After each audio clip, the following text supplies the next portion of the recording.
Fíjense usted, hoy por hoy la persona piensa que gozar la vida es tomar trago y tener mujeres las que se resulten. Resulta que la gnosis prácticamente no está de acuerdo con esos principios.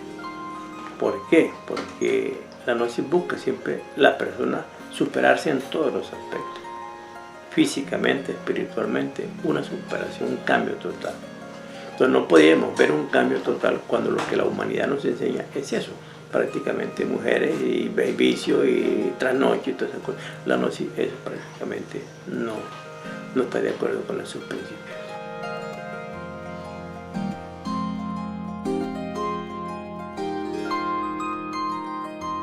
Los estudios gnósticos aplicados correctamente transforman completamente el ser humano, porque la doctrina gnóstica enseña el comportamiento del ser humano para que de verdad alcance un nivel superior del ser.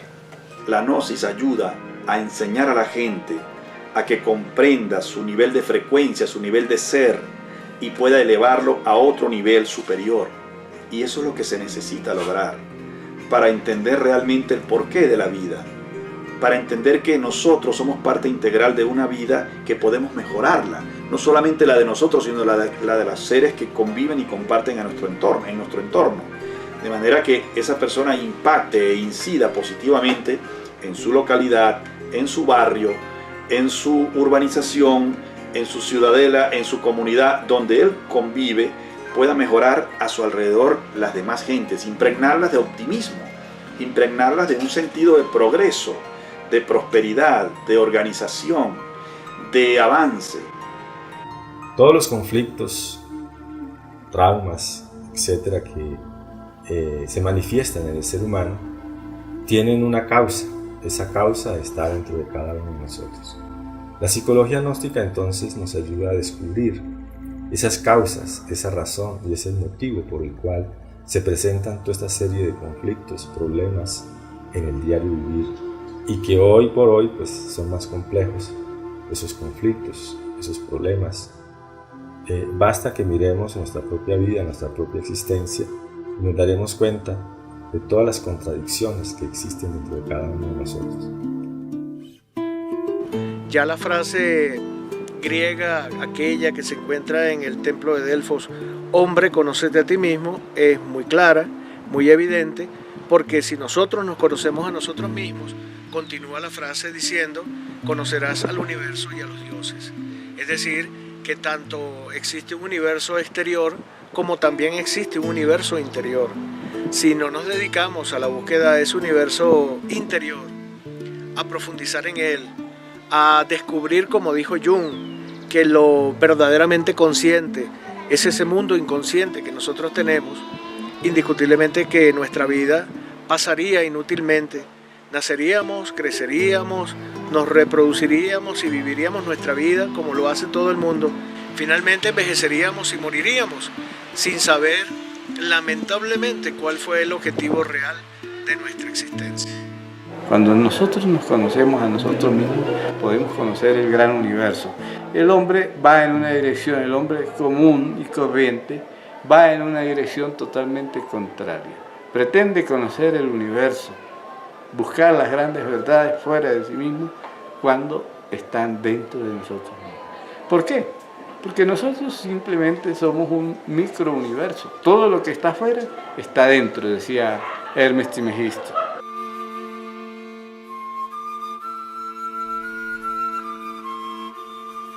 Y todavía más, la gnosis es ciencia, porque te dice que la verdadera realidad es esa que tú logras vivir por ti mismo, no la que te explican los otros.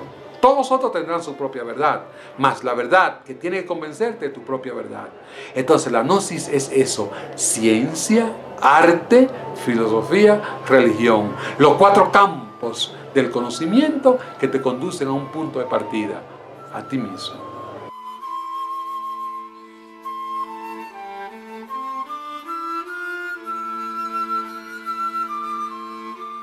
La meditación como tal es una ciencia y todos sabemos que una ciencia no se aprende de un día para otro. Eso lleva su disciplina, lleva su tiempo, lleva su organización. Cuando hablamos de meditación aquí en Occidente, me refiero en Occidente del planeta, se le ha dado una mala interpretación a lo que es la palabra meditación. Entonces hay meditación para adelgazar, meditación para evitar el estrés, meditación para vivir feliz, para vivir tranquilo. Y la meditación es una ciencia de tipo superior que no es dable a cualquier persona que no tenga cierta disciplina y cierta, digamos, cierto norte o meta para lograr eso. A través de la meditación nosotros entramos en contacto con esa parte que denominamos conciencia o espíritu o Dios o como quieran llamarlo. Una persona que ejerza, que practica la meditación, pues él va logrando poner en actividad ciertos valores que tienen que ver con el alma, que tienen que ver con la conciencia, que tienen que ver con el espíritu. Esos valores le van permitiendo a la persona ver la vida, ver la naturaleza, ver las personas, ver todas las cosas, no como aparentemente son, sino como realmente son.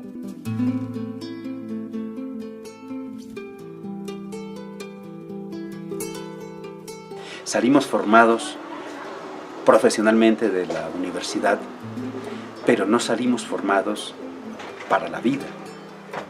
En una profesión sí, médico, abogado, ingeniero, digámosle como médico a manejar el bisturí, como abogado a manejar las leyes, como ingeniero a manejar los números. Sabe esa ciencia, pero no sabe la ciencia de su propia vida. No aprendió, en el colegio, en la universidad, no aprendió. No hay una cátedra, no hay una clase concreta en cómo vivir. Empieza desde esa niñez, atendiendo sus cuidados, dándole esas enseñanzas justas en la edad que corresponde, ¿no? La edad que corresponde es desde que nace, por no decirlo o por recordarlo, de verdad que debería ser desde que está en el vientre de la madre, porque esa madre debe impregnar a esa criatura de una armonía que tiene que ver con lo más lindo, sembrar en esa criatura los sentimientos más nobles, ¿verdad? Ponerla en contacto con la armonía, con la música, con la magia, con la naturaleza, ¿verdad? Hablándole, impregnándole todo lo que esa madre puede impregnarle, y no solo la madre, las personas que le rodean.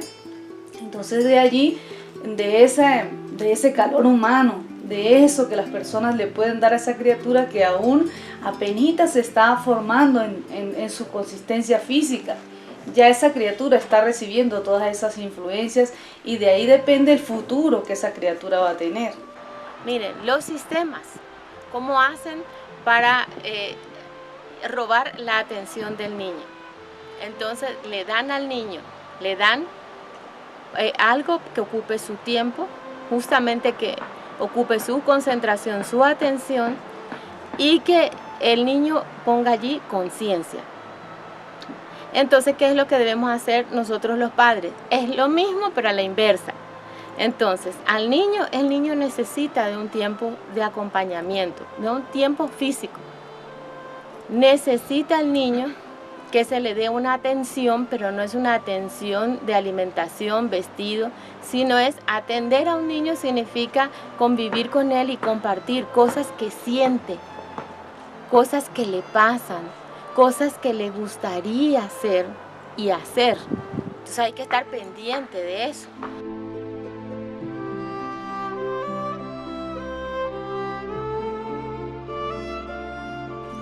En una ocasión, en una familia X, pues estaban reunidos, como digo, viendo televisión, aunque ahora hay televisión para cada habitación y eso se cree que es un avance, y eso distancia, separa. Y bueno, esa familia estaba viendo una película y de repente se fue la luz. ¿Qué pasó? ¡Ay! Todo el mundo, se fue la luz. ¡Qué fastidio! Encendieron una vela y todos se quedaron allí esperando hace un ratito a ver si llegaba, ¿no? Y no llegaba. Y empezó alguien a contar una historia. Y el otro continuó otra historia. Y cuando acuerdo se formó un diálogo de más o menos 1 hora y tanto, y alguien exclamó cuando llegó la luz: ¡ah! Se acabó el diálogo. Eso que habían compartido no se dio, sino porque se fue la luz, sino cuando se comparte, así se dialoga, se cuentan cosas. Eso hasta en las parejas. ¿Cómo te fue en el trabajo? No hay tiempo para eso. No hay tiempo para comentar las cosas que nos pasan en el día a día. Y así día a día se va yendo la vida, los hijos van creciendo y cuando acuerdan ya es muy tarde. Un hombre y una mujer cuando se enamoran, cuando se casan, los primeros días están bonitos y luego empieza como a fracturar esa relación por las formas de tratarse. En estos países nosotros tenemos una formación de violencia, de odio, de resentimiento, de malos tratos, de faltas de respeto el uno al otro. Y eso hace que la gente se acostumbran tanto que les es lo más normal estarse gritando, estarse hiriendo los sentimientos, estarse tratando mal. Y por eso pues vienen los problemas de los matrimonios. Lamentablemente, ¿no? Uno puede ver que hoy por hoy lo que se maneja en el mundo es sufrimiento. Ahorita nomás están masacrando, sin querernos meter en lo político, están masacrando niños, es decir, inclementemente, simplemente por cuestiones políticas. Es decir, la vida hoy no importa, la vida tiene precio, algo que es tan grande, tan divino que ni siquiera nos pertenece. Olas de sufrimiento por toda la humanidad, por todo el planeta, eso es lo único que se ve. Siendo que los gobiernos podrían llevar a ese pueblo a una felicidad, tienen las características. Este planeta tiene todo para llevar a una humanidad a ser feliz, si no a ser felices, por lo menos a vivir en paz, porque la paz nos lleva a la felicidad.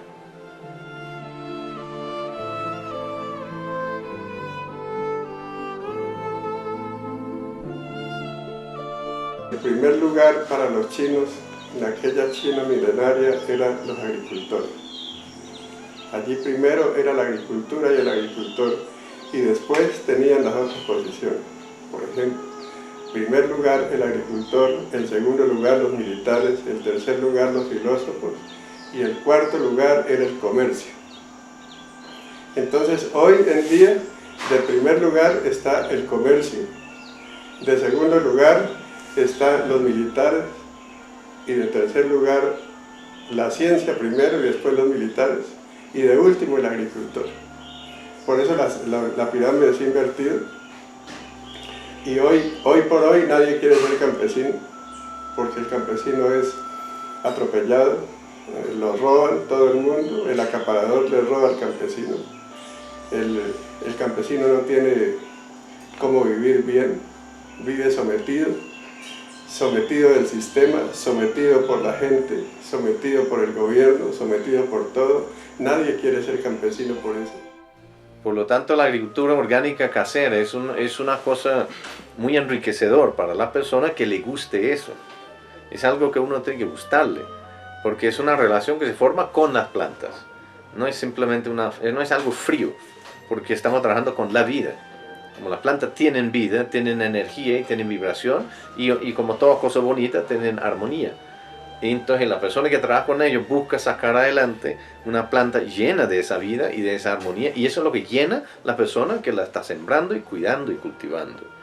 Por lo tanto, los sabores de los productos de la huerta son distintos a los sabores de productos comerciales o envenenados de la agricultura comercial, y sus características alimenticias también son diferentes. Todo eso se ha investigado en laboratorio.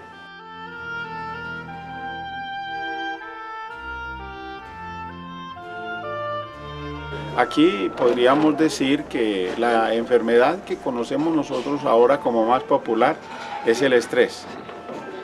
¿Eso qué es?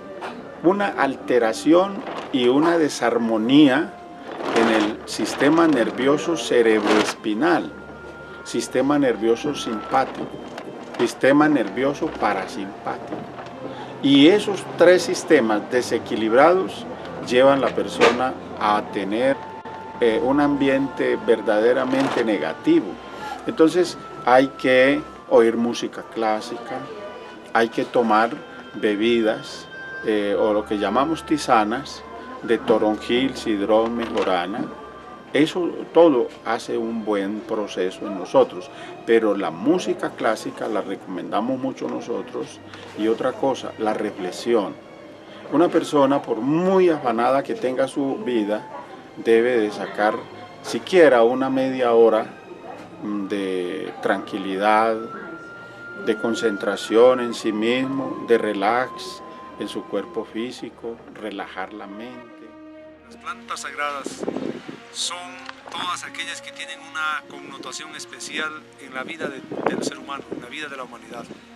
A través de la historia sabemos que hay plantas que siempre han recobrado bastante utilidad en la vida. Por ejemplo, la manzanilla.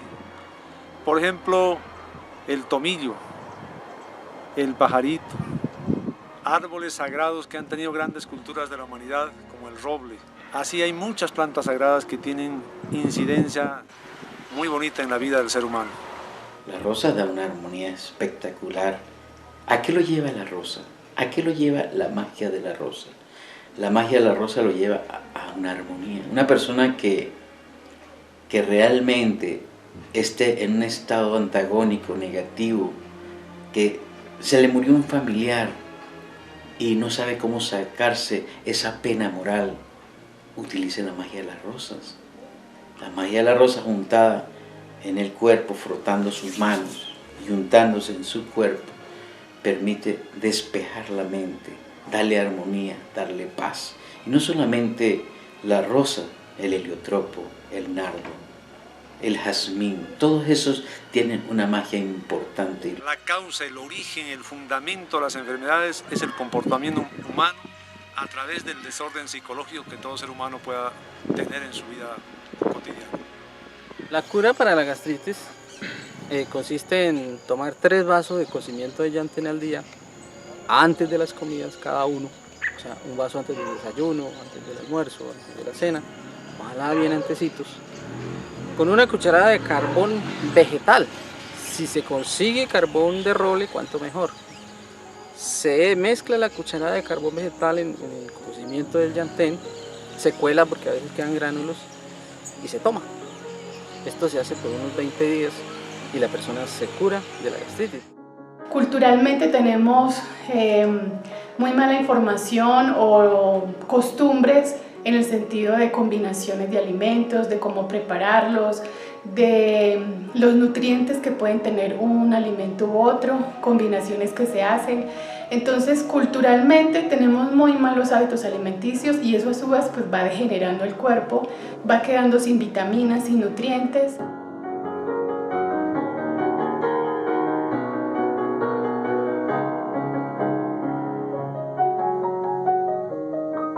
Es precisamente el enigma que ha existido en el curso de la humanidad. ¿De dónde viene el hombre? ¿De dónde surgió esa criatura tan extraña, esa criatura tan enigmática? Sabemos todos nosotros que diversas organizaciones y diversas culturas, tanto de Oriente como de Occidente, han tratado de explicar el origen del hombre. Algunos lo han buscado, lo han investigado en las estrellas, no lo han encontrado. Otros lo han querido indagar por allá en las profundidades del mar, no lo han encontrado. Otros se han metido en determinados sitios, en determinadas zonas de la naturaleza y no lo han encontrado. Pero han habido algunos pocos hombres, algunos pocos seres humanos que se les ocurrió alguna vez en la vida buscarlo en el interior de sí mismo y ahí sí lo encontraron. Los templarios, realmente ellos nacieron de una forma al comienzo religiosa, ¿verdad? Defendiendo una causa. No solamente era el Santo Grial, sino el manto con que fue cubierto ese ser divino, llamado Jesús por la historia, ¿verdad? Entonces eran reliquias que para ellos eran una forma de lucha, podríamos decir así, entre comillas, ¿verdad? Entonces se crearon grupos de esto para proteger esas reliquias. entre el rey de Francia y el papa de esa época, se entendieron para eliminar a los templarios. Y los eliminaron. Y los templarios nunca hablaron de sus tesoros. Pero todos han creído que sus tesoros eran oro. Hay gente que están buscando el tesoro de los templarios. Hay gente que están buscando bajo tierras donde van a encontrar el tesoro de los templarios. Así, algo material. Y realmente los templarios tenían un conocimiento que ellos consideraban como un tesoro. La música é uma das mais maravilhosas artes que tem o ser humano, como também na pintura, na arquitetura. E a música tem uma capacidade de inspirar-nos muito grande. E podemos dizer que a música é uma linguagem que nós outros não entendemos bem com o intelecto, mas com esta linguagem a cada momento pode nos falar de alguma coisa que precisamos, que necessitamos, que pode inclusive fazer muitas curações dentro de nossa psique, dentro de nossa mente e dentro também de nosso corpo.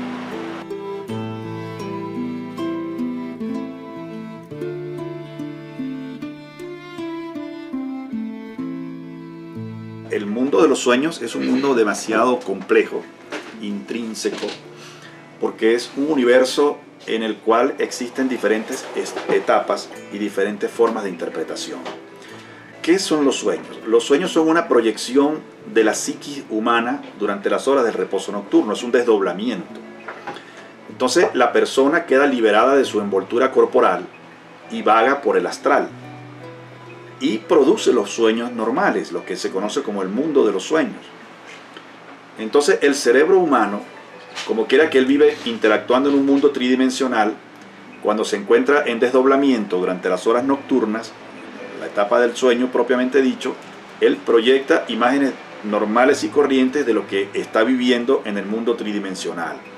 Pero también tiene lapsus, o sea, pequeños instantes en los que interioriza y puede tener revelaciones, puede tener experiencias oníricas de alto nivel, de nitidez y de sabiduría, puede conocer claves, pueden revelarse en conocimientos muy profundos. Si una persona descubre que realmente después de la muerte física sigue una vida, pues no tendríamos miedo de la muerte. Simplemente entenderíamos que es la continuación de una vida, pero sin un organismo físico, que es el que se enferma, que es el que tiene problema, que es el que crea trauma, que es el que tiene dolores y sufrimientos. Pero ¿qué te digo sobre el caso de los seres extraterrestres, de la vida que existe fuera del planeta Tierra? Indudablemente el universo está poblado de vida, está lleno de vida. ¿Y quiénes somos nosotros para creernos que somos los únicos privilegiados que tenemos que habitar el espacio insondable, infinito? Porque normalmente la ciencia, lo que no puede demostrar, no existe. Y eso es lo que hace la NASA. Lo que no pueden demostrar, no existe. La NASA está convencida de que las naves espaciales existen y que esas naves espaciales son capitaneadas. Y al ser capitaneadas, justamente, son por seres que vienen de otro espacio que no tienen la inteligencia humana, sino una inteligencia diferente y probablemente superior, porque son capaces de hacer cosas que nosotros no hemos visto. Cuando hay continuidad de propósito, uno tiene toda la posibilidad de poder conocer a sí mismo cuántos retornos ha tenido a este planeta. Porque no es la primera vez que venimos a este mundo, como piensa mucha gente. Son muchas las veces que se ha venido haciendo un curso prácticamente con el propósito de ¿qué? De liberarse. ¿De liberarse de qué? De la legión psicológica que se ha creado a través del tiempo. Ese es el propósito nuestro. La gnosis es la felicidad. Búscala. Muchas gracias. Hasta pronto.